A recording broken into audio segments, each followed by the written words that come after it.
How to enable low power mode automatic on iPhone. Hey everyone, welcome back. In this video I will show you how can you enable low power mode automatic on iPhone. So let's dive in this process. First, open Shortcut app as it is pre-built in installed on your iPhone.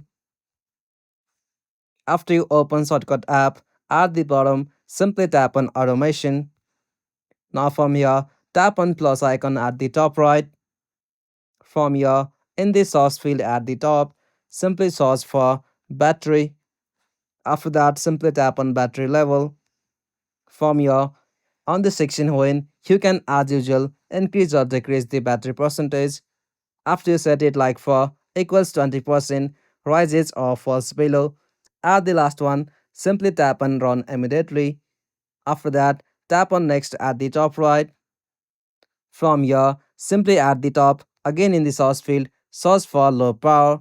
Simply tap on set low power mode. Now from here, simply tap on done at the top right. And after this, whenever my battery level is 20%, it will automatic turn on my low power mode. And that's it. This is the easiest way you can enable low power mode automatic on your iPhone. If you found this video helpful, please make sure to like and subscribe for more iPhone tutorial like this. Thanks for watching. Have a good day.